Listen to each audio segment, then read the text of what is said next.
You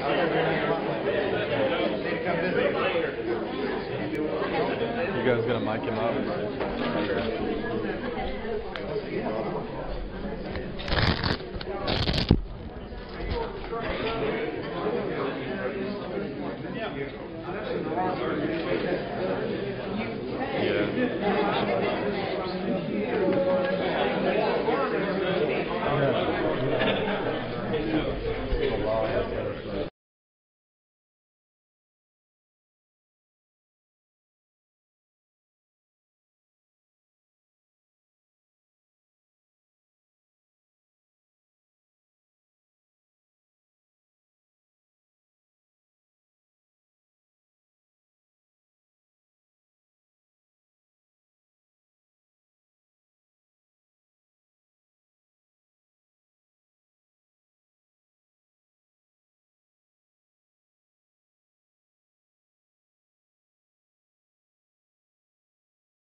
Are you going to be facing in that direction? Yes, sir.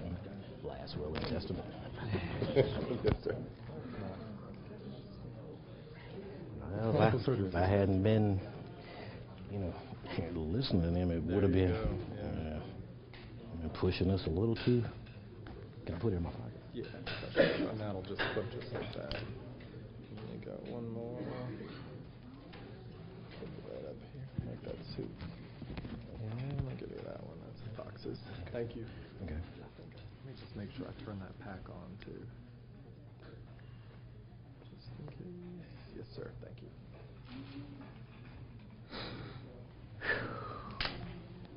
Feel like a darn robot. Yep, all these wires. Gotta get something to hold on to.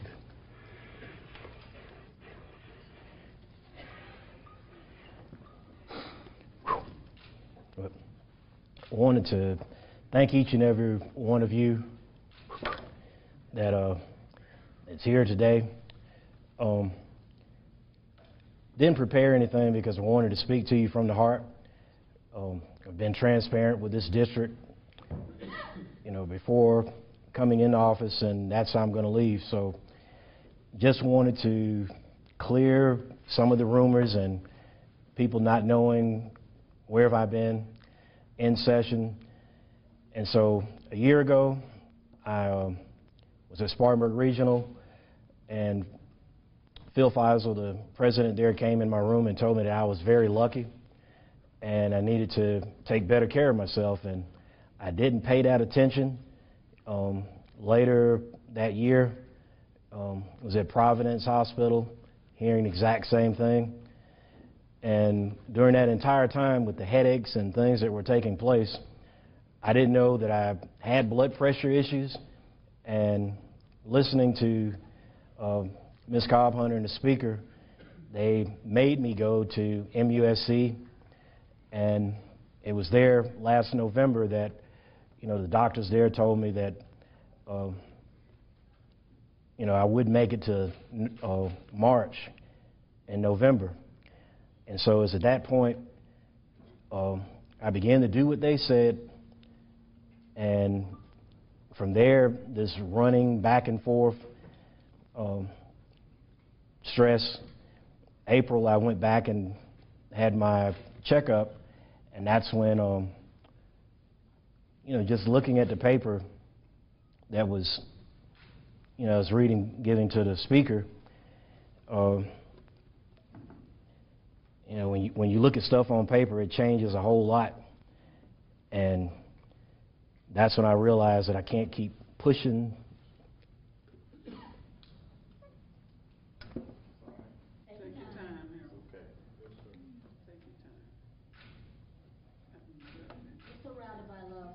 That's right.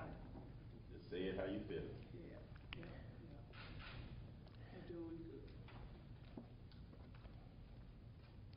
That's why I can't look up at you. All right. But, in this, I knew that I couldn't give 100%.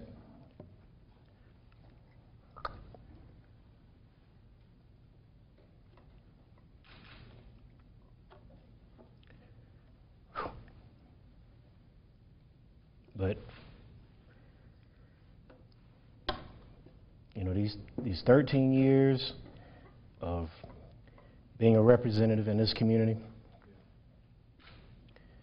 people entrusting you to speak on their behalf,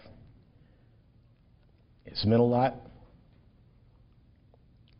The comrades that I have, the colleagues that are here, thank you for being here.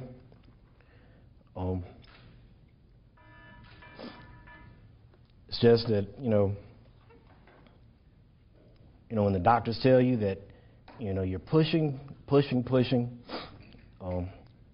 strike 2, strike 3, you might not be as lucky. And I didn't take any of that stuff serious. People would tell me, it's like, man, you look like you're in a perfect state of health. And that's the problem with many people, that they walk, they look like they're in a perfect state of health, but you don't know what's really going on, and you don't pay attention until it's too late. So luckily, I'm able to, do what they're telling me to do to make sure that I'm here for my family.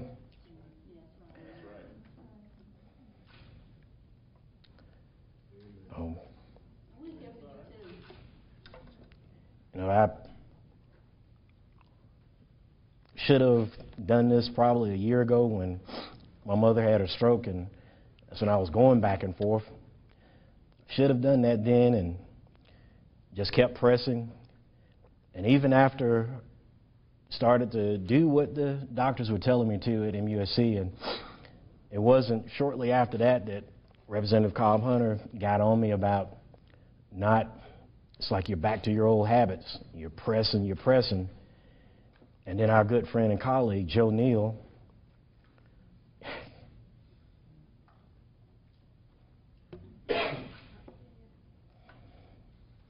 kept telling me the same thing. And he, kept telling me to do the exact same thing. He was proud that I actually listened to the speaker and Gilda and what he wished that he had done himself.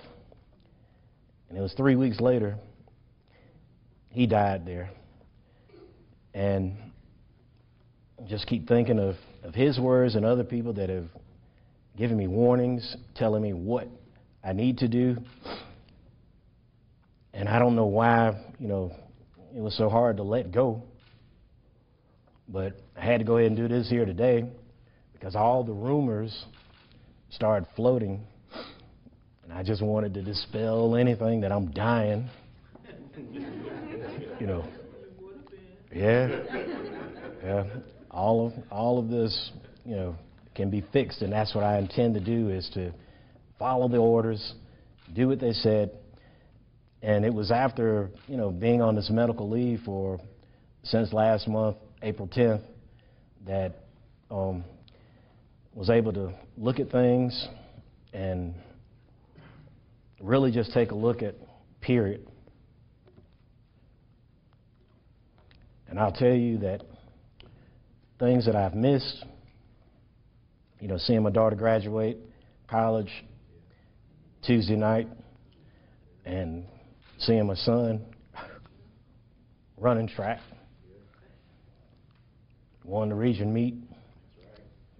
Wasn't there at all of the other meets, but, you know, plan on being there now. And as Hannah told me, got to be there for her graduation. So, as of the end of this session, I will step down from House District 31. It's not the end. And I'll do whatever I can to help the next person going in. I'm going to be here in this community, you know, back to the passion of working with Regenesis, but I'm not going to do anything until I do what they've told me to do, and that's, you know, taking care. I mean, it's so bad, I even taken my stress test, they had to do everything through intravenously because I couldn't even get on the darn treadmill. And so, not realizing how bad a shape that I was truly in, you know, it's taught me a lesson, and I just want to make sure that I'm here and that you have a representative that can represent this district 100% and not what I've been, you know, given this district cheating for the last 2 sessions, because being stubborn, hard-headed, not wanting to give up. You know, a lot of my colleagues, you know, told me to just, you know, just wait. You can come back. But I think this decision here is probably the almost the second toughest decision. I can remember walking into Joe Morrison's office and doing the exact same thing when I tore my knee up at Carolina.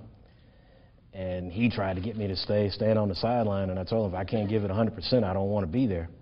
And it's the same thing with here, almost 20 years later. So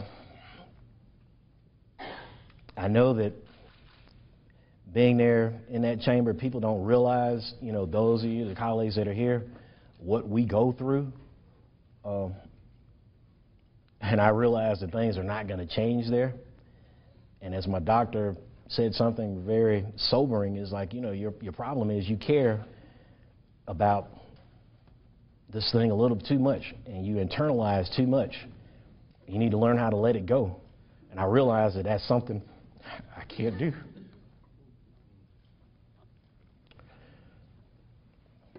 So, just want to say thank you.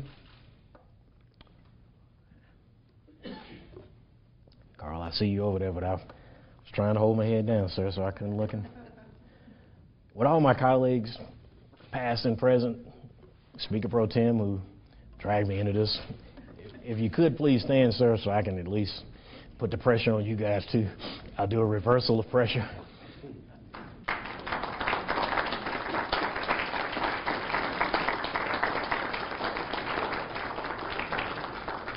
I just want to tell each one of you, thank you. I'll miss you. I'll miss the lectures, Ms. Cobb Hunter, that you've given me over the time. You know that. And Donna, I miss you when we were down there at the church after Senator Pinckney's assassination, being there, and you holding me up. Eddie Durham, Doug, thank you for standing up for what you believe, even though it brought you home, but hey, you're still standing. And Scott, as the chairman going forward, keep it in the road. And Senator, now that you've taken over the mantle in the illustrious Senate, get us a roads bill, sir. Just kidding. I won't put that on you. I mean, to all of you here, thank you. And my pastor, thank you for keeping me spiritually grounded and to where I know that my faith and trust and all things work together. And better is the end than the beginning. And as Ecclesiastes says, sir, There's a time and season for everything. And this is my time to move out the way and let the next person step in and take this district and community where we need to go, because Spartanburg is growing, and I don't want to be the one that holds things back right now. I'm going to get myself together and be able to run full speed with you. So with that, it's a little bit too long, but I just want to say thank you and make it official. I am gone. I will not look at don't look for me to ask any questions about what's going on politically, because I intend to watch the Food Network and HGTV. I don't want to see anything of CNN, Fox, MSN. I don't want to see it. So don't ask me anything about politics. And Mr. Blakely, Judge Blakely, I expect for you to allow me on your boat so that we can go fishing. Teach me how to fish. So with that, thank you.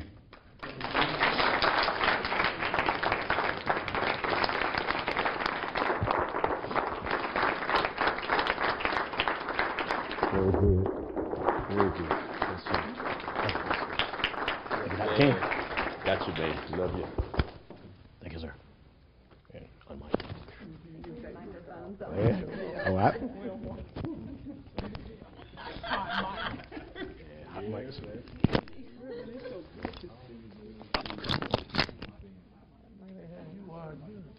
I feel like I'm back in the hospital. You don't want him anymore? Thank you. I've never learned how to keep my mouth shut. But when I have something I want to say, I say. You have brought dignity, honor, forward thinking, you have excited the minds of our young people. We thank God for you. Every day you have traveled up and down Church Street, you pass a place called Carver. Dr. George Washington Carver had his name planted there forever, for legacy. He said this: do a common thing of life in an uncommon way. You command the attention of the world, and that is called excellence. Harold Mitchell, we thank you for your leadership of excellence. And we thank you for putting this community first in your life. We thank God even more that you've now put the gift of life first. You are the example for African American men who failed their Thanksgiving over the years. And we thank you for your leadership. God bless you, young man. Move forward.